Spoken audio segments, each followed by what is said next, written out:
Happy Labor Day. This is Robert Wilson with Cowboy Wisdom. Today's podcast is 7 ways why Labor Day and labor is misunderstood and disrespected today. I'm awakened and aware of the enlightened wisdom. Until labor and indoctrinated education connect with a contour and a collaborating way, the world remains looped in legacy logic where sweat is silenced and the strategy is sanctified. Labor pulses the terrain of tested wisdom. And what that means is they get their hands dirty. We're afraid to get our hands dirty, and computer knowledge will never rise us out of where we're at because it takes get your hands dirty wisdom, such as in the trades, to raise in wisdom. And something else I want to iterate here. There was a time in this world where 44% of the economy came from the farms. We've lost 285,000 farms. So we're not doing get your hands dirty work from farming and in the dirt. We're getting it from computers. Computers are good, but they lack that get your hands dirty wisdom.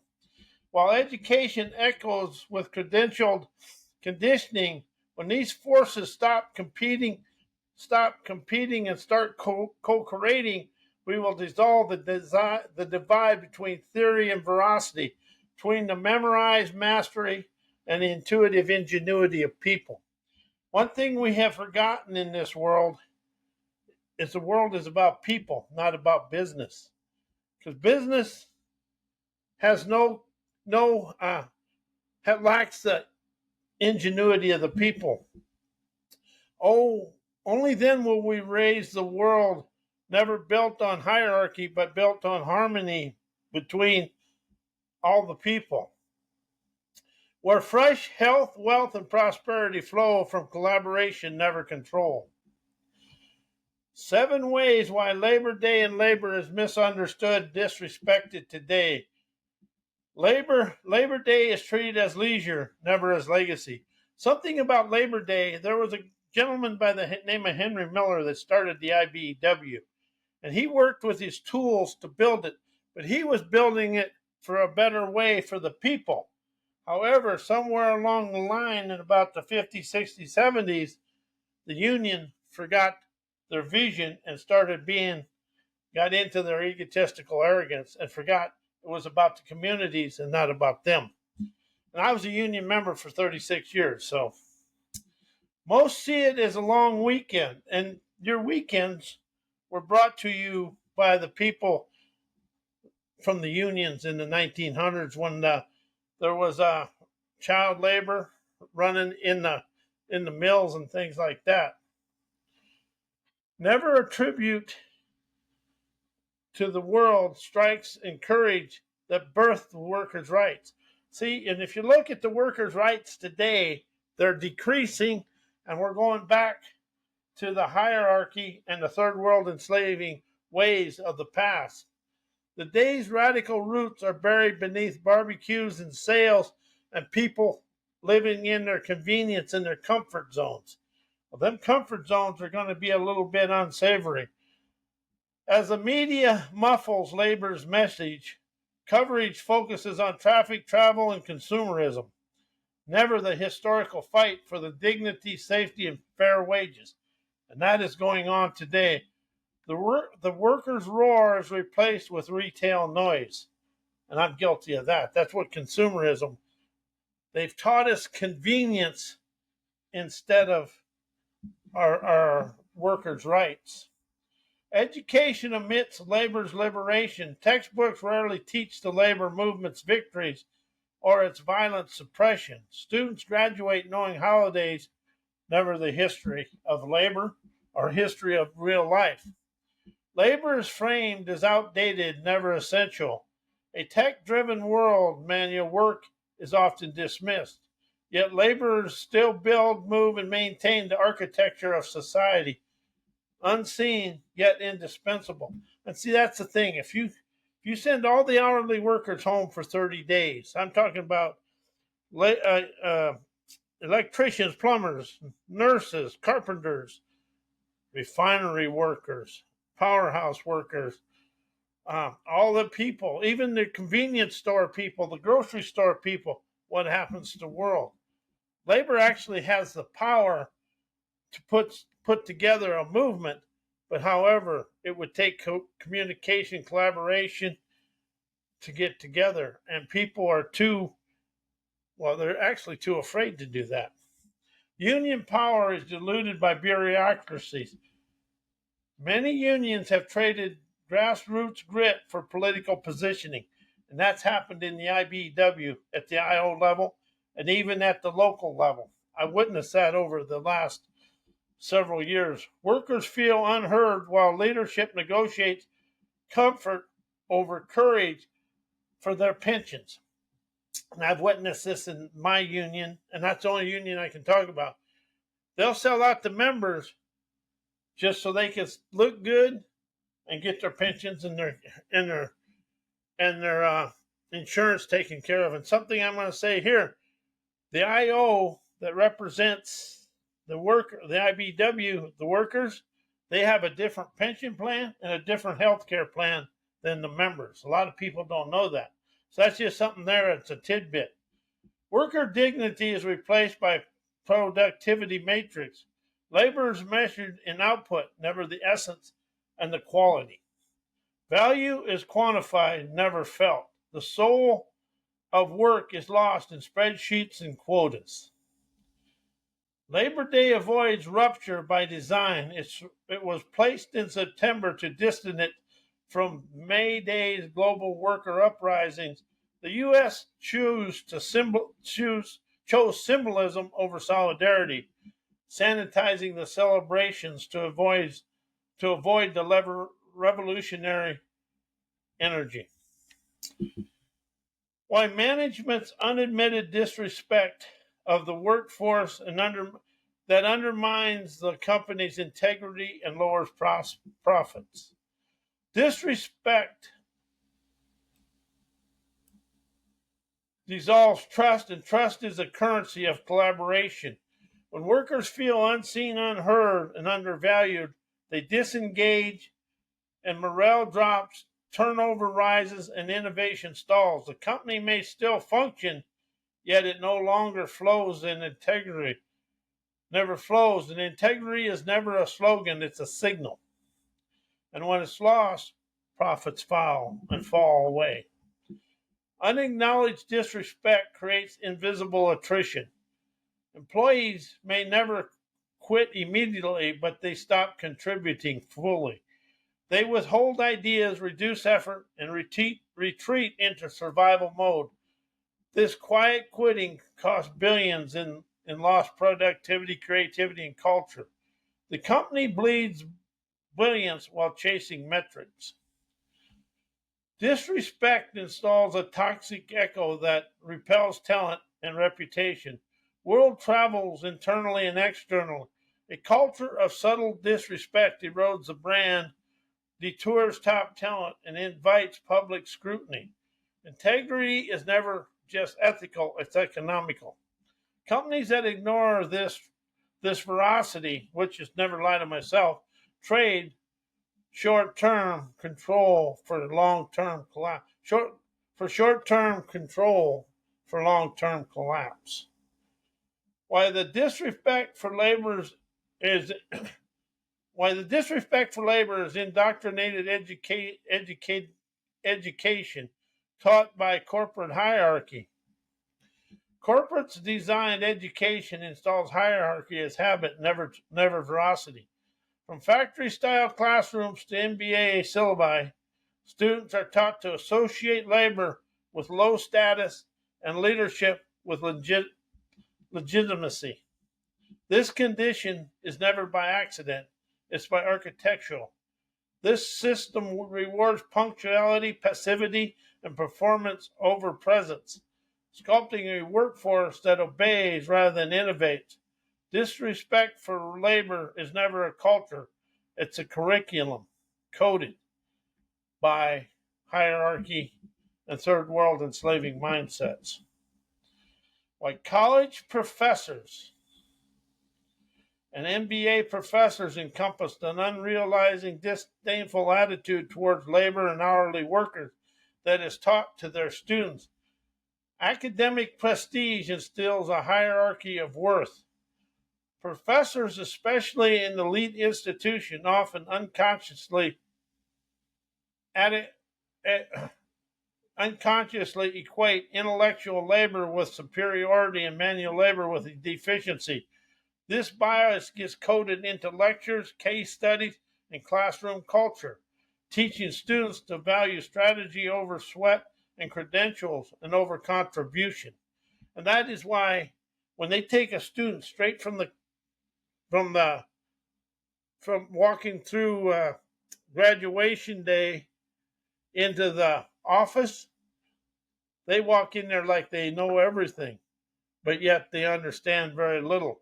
And I always want to say this: wisdom is in the labor, knowledge is in the management.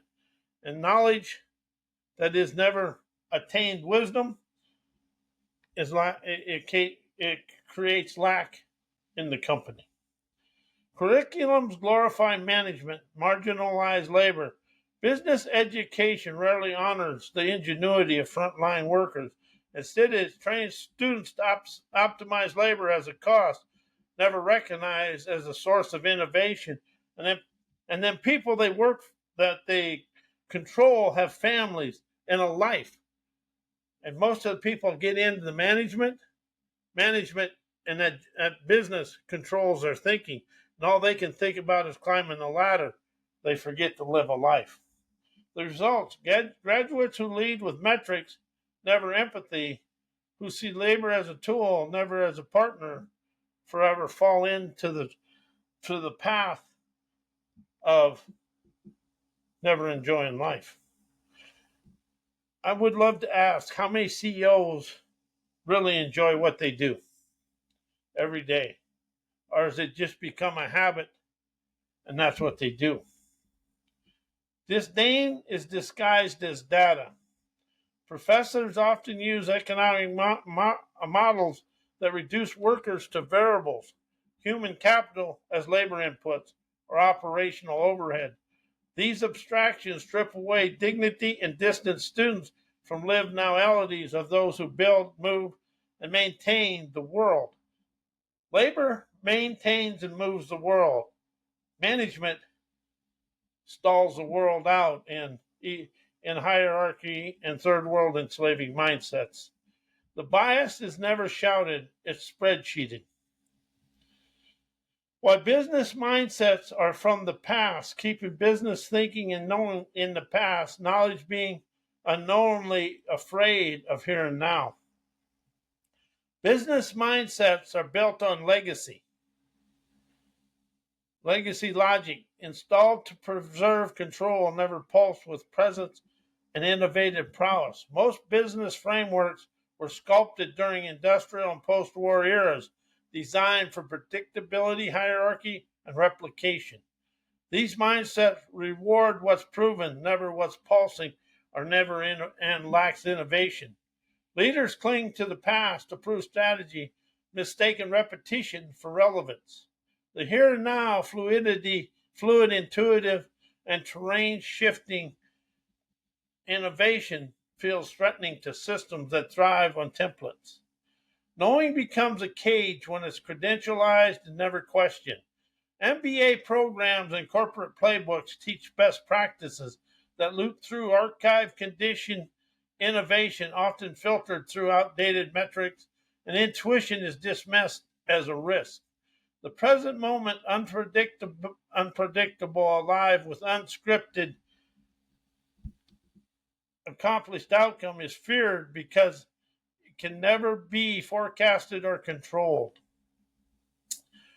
The fear of now is the fear of unprogrammed scenarios of success.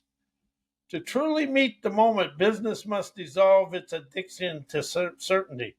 However, that requires unlearning, listening, and contour crafting in here and now time.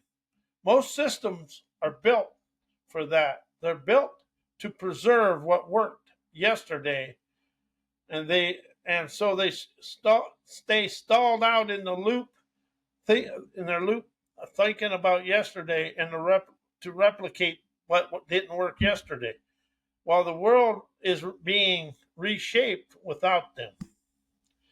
Why indoctrinated education, MBA, third world enslaving mindset, keeps the world stuck in the past and ancestor programming. And that is something I'm really starting to understand in myself. I still encompass a lot of my ancestors and my parent programming. So if that's inside you as a child, that's inside you today. Curriculums are coded for compliance, never conscious curiosity or clarity. Indoctrinated education, it embeds ancestral obedience as the veracity and never the trauma. Students are taught to memorize legacy logic, mimic proven models, and repeat rewarded behavior. The result, a cognitive time capsule that preserves the past and postpones the present. MBA frameworks glorify control, never contour. Business schools often teach supply-side economics and top-down management strategies that codify hierarchy and suppress intuitive ingenuity. These models reward predictability, never the scenarios of stunning success. Enslaving minds are stuck to metrics while ignoring the pulse of lived innovation and the ingenuity of the labor force. Sometimes everything isn't in a computer. Sometimes it's very simple and it's right in front of you. Ancestor programming loops through subconscious trails, third world economic mindsets, and shaped by colonial legacies and survival mode conditioning are handed down through generation. These inherited patterns reinforce scarcity, silence, and socialized obedience. And the world is stuck in socialized obedience. So until these socialized obedience is cracked, they loop us in yesterday's fear and delay tomorrow's sovereign savvy. Why indoctrinated education, MBA, and trapping mindsets keep the world separated through material wealth, social status, inequality, and egotistical arrogance. Education installs a prestige prism that distorts the human worth or the autodidact ingenuity of people. From the Ivy League admissions to MBA recruitment, pipelines, indoctrinated systems teach that value is earned through access, never essence. Material wealth and social status become the metrics of legitimacy, while intuitive brilliance and lived wisdom are dismissed as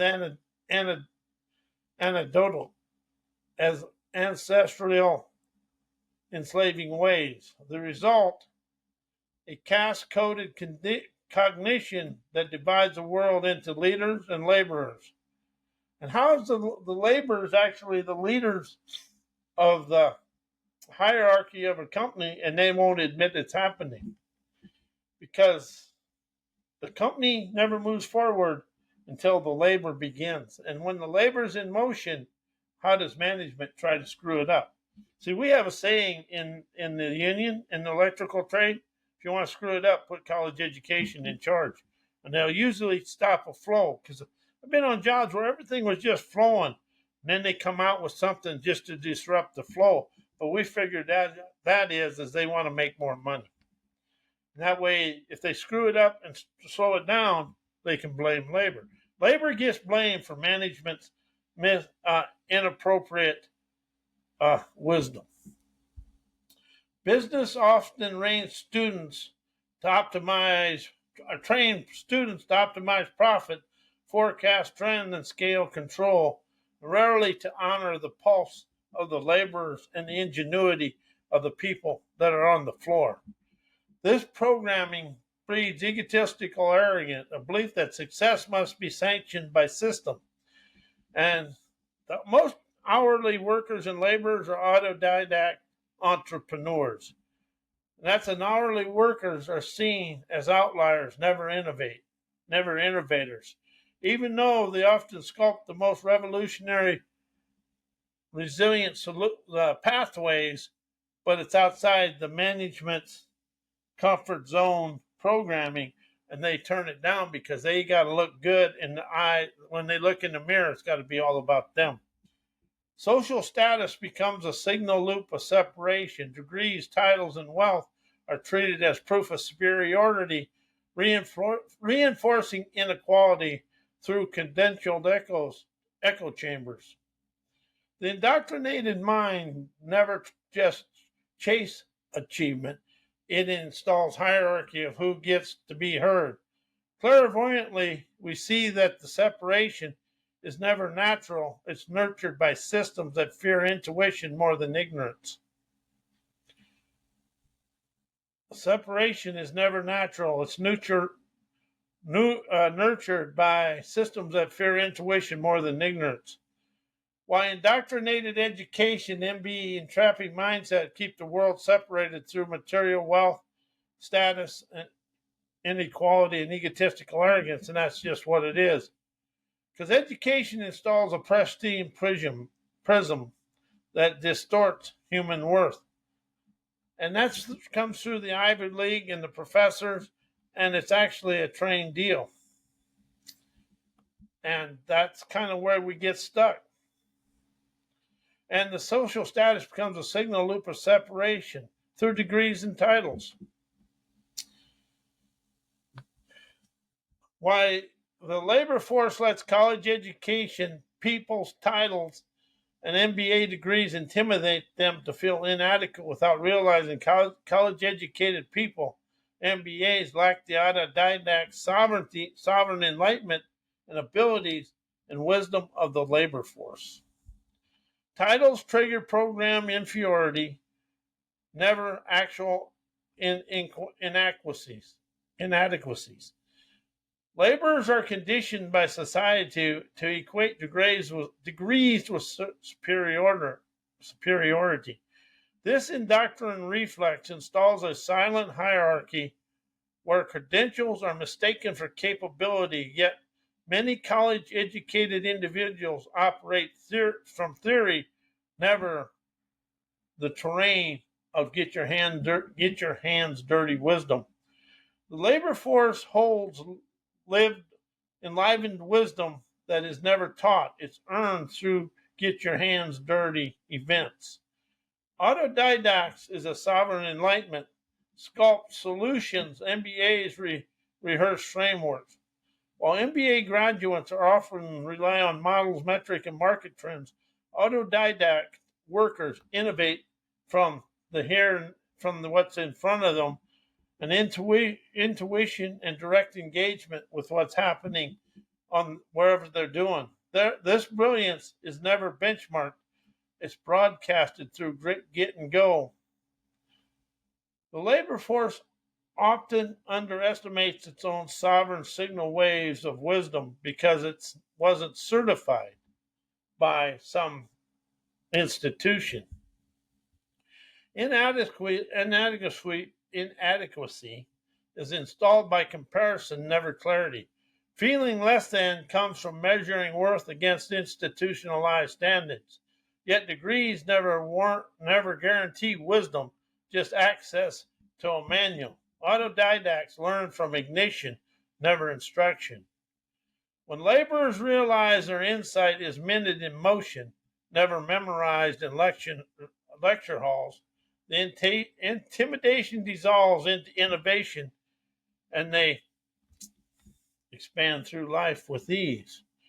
Why union leadership? See, the unions were started in the 1900s to get children out of the factories and everything. And how if we let that go back and we have children in factories, we got child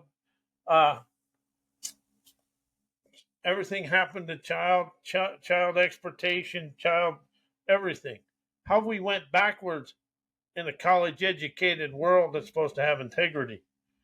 And there is an island out there that may represent this. Why union leadership sold out union members for their financial bounty. And that's a retirement, better health care. Because union the IO, the international officers, have their own uh, health care and their own retirement, and they don't send it forth to the members. That's kind of a hierarchy, czarist way, isn't it? Union leaders become brokers of benefit, never guardians of grit and the members. Instead of amplifying the workers' voice, many leaders negotiated deals that served corporate convenience. In cases like the UAW scandal, officials accepted bribes, embezzled dues, prioritizing personal gain over collective protection. That has happened in the IBEW. There was a leader back several years that happened. The union roar was reduced to a whisper of wealth worship. And now the international is going to do whatever it takes to get union dues through the door. They don't, once you sign that deal, and I witnessed this, was a union member, they have very little care about the members. And I went to a meeting down in California, and one of the organizer said, yeah, they set up a phone line, and they actually told a lie to a contractor to try to get them to sign. And I thought, well, the union's already got a pretty unsavory reputation doing this. And once a lie gets into the world, it's going to come to light. It just is. So that kind of taught me that everything isn't on, well, I knew it wasn't on the up and up, but that's what it is. Financial entanglements blurred the boundary between advocate and adversary. Some unions invested in the very corporation they were meant to challenge, creating a conflict of interest that diluted their defense of labor rights. When leadership profits from a system it suppressed to resist, representation becomes a performance, never a pulse of integrity and prosperity for the members. Legacy loyalty replacing living leadership. Union heads clung to outdated structures, defended compromise, contracts, and ignored the evolving needs of their members. The result, a bureaucracy that preserves its own power while workers lost theirs. Sovereignty was traded for salaries. And here's the definition of an autodidact, because that's what the labor force is an autodidact. A sovereign enlightened architect of wisdom, embodied ignition, never instruction. As an autodidact, never wait for permission, curriculum, or credential. They contour crafts their innate enlightenment through lived experiences, intuitive inquiry, and relentless vibrancy. The mastery is never memorized, it's minted electromotion of innovative ingenuity. Why labor autodidact acumen will lead management to wealth and success, destroying poverty through the worldly landscape. Autodidact laborers sculpt pathways of enlightenment and trails of prosperity from lived friction. Friction is what goes on when you have something here and you go in here. It's really the internal liberation. Never licensed frameworks like in college or anything else. Unlike management trained in models and metrics, autodidacts innovate from what's presented to them. Intuition is their trusting their own abilities and direct engagement with their daily life. Their wisdom is never theatrical. It's terrain tested. That means you're innovating right in front of you. It's in the here and now. When management listens to pulse, they unlock pathways that no textbooks will ever teach or ever be able to show you a better way. Labor's intuitive ingenuity reorients enterprise from extraction to expansion.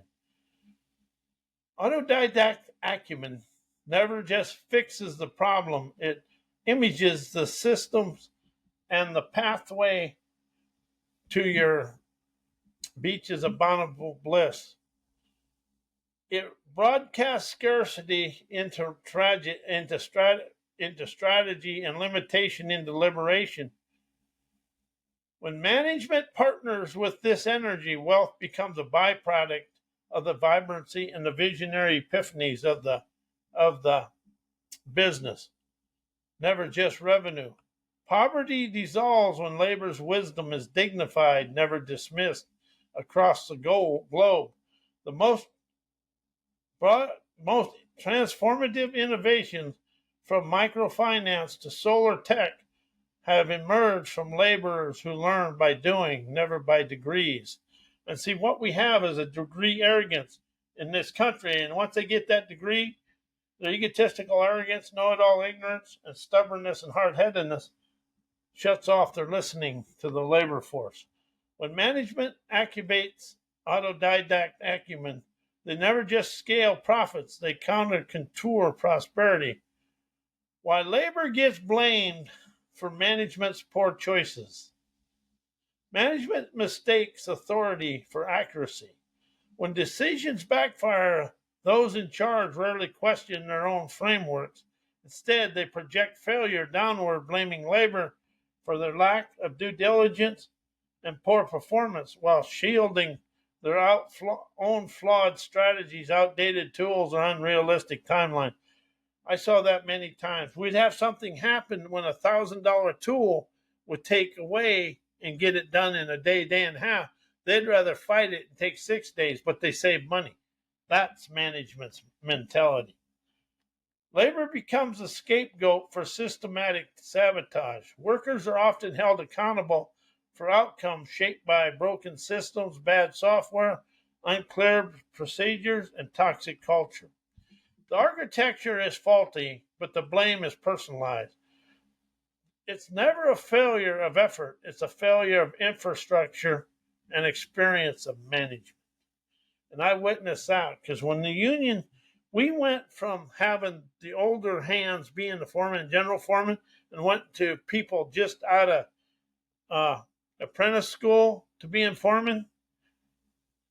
They knew everything. It didn't understand nothing.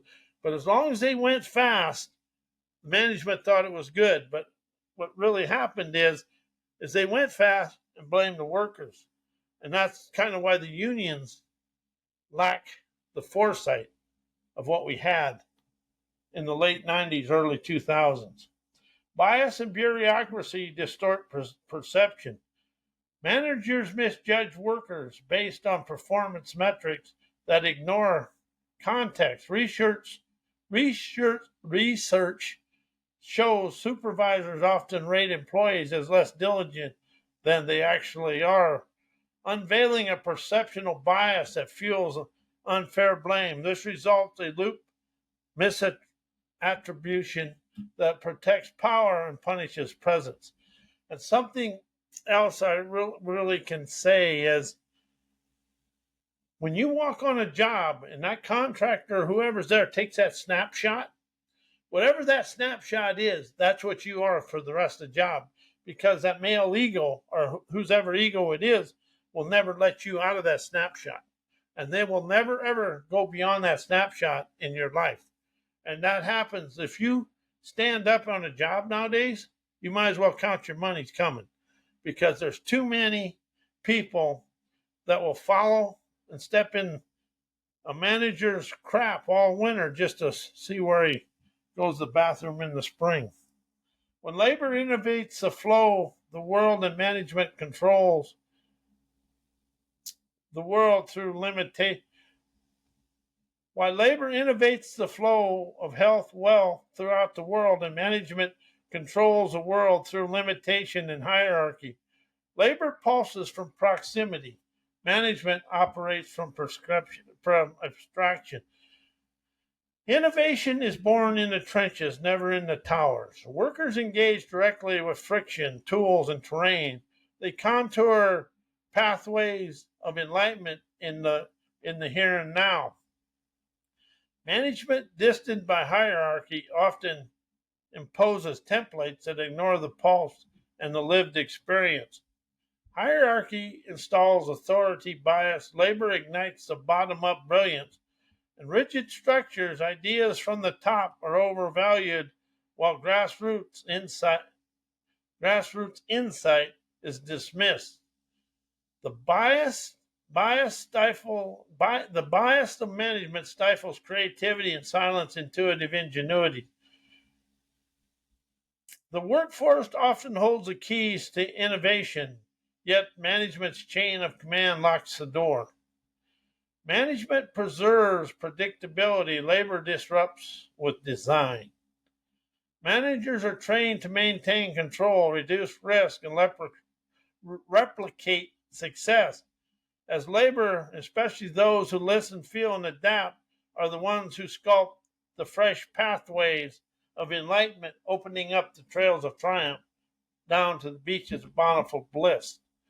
The flow of the world never comes from control. It comes from contour crafted courage, and that's the sovereign savvy of now.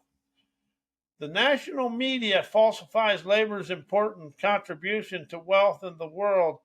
Media magnifies capital, mutes labor, coverage glorifies CEO, investors, and tech moguls as the architects of prosperity, while the hands that build it, move, and maintain the world.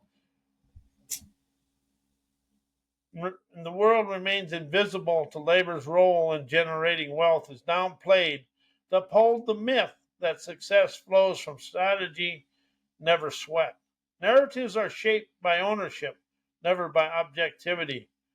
Most major media outlets are owned by conglomerates whose profits depend on suppressing labor's prowess and power. This creates systematic bias, stories that challenge business, orthodox, and are to elevate never business hierarchies and never elevate workers' contributions, are filtered, softened, or ignored.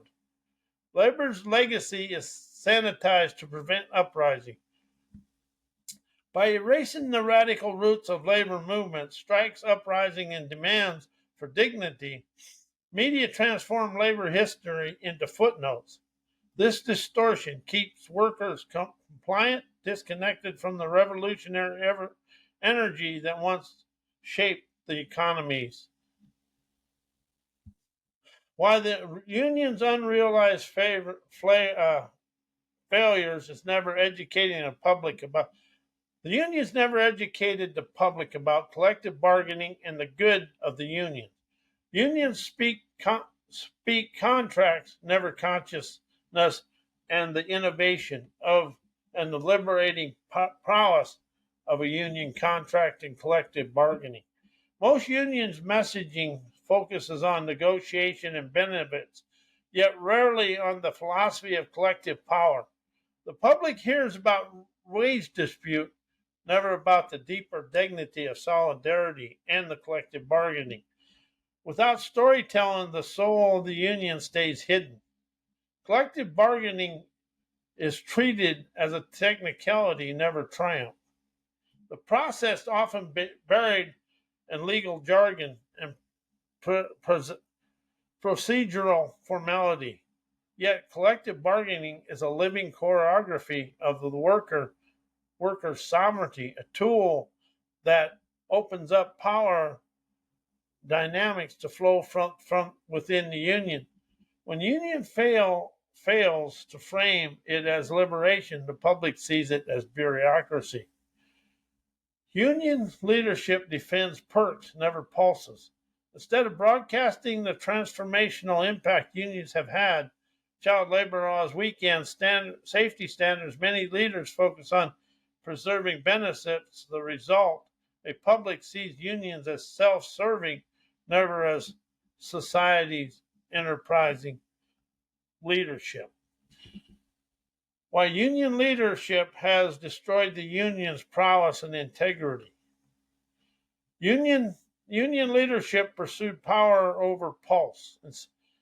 Instead of amplifying the workers' voice, many leaders become gatekeepers of influence, negotiating deals that serve political alliances and personal gain. The union's roar was replaced by the whisper of bureaucracy, where representation became the ritual, never the vibrancy of now. Corruption corroded credibility, from embezzlement scandals to retaliatory behavior against their own staff. Union officials have repeatedly undermined the trust of their members. These betrayals fracture solidarity and turn the unions from a sanctuary of strength to a spectacle of self-interest. I've seen that happen in the IBW. Legacy loyalty is replaced living leadership. Union heads often cling to outdated models, resisting reform or innovation. They defend structure and no longer serve evolving the train of labor and the betterment of the members. The result, a movement that preserves its past but forfeits its future. While the union leadership and unions have left communities and the country down, union leaderships traded grassroots ignition for institutionalized insulation. Instead of amplifying workers' voices and community needs, many union leaders become entangled in political posturing and internal bureaucracy.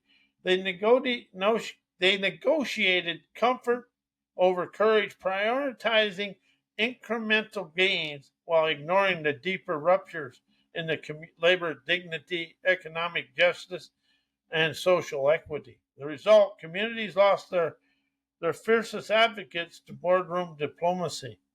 Unions stopped broadcasting their societal brilliance, once the backbone of civic engagement and democratic resistance. Unions now rarely educate the public about their transformative impact on livable wages and safety standards, civil rights, and momentum. By failing to communicate their legacy and living relevance, they allowed corporate narratives to dominate, leaving the country unaware of the power unions once pulsed with.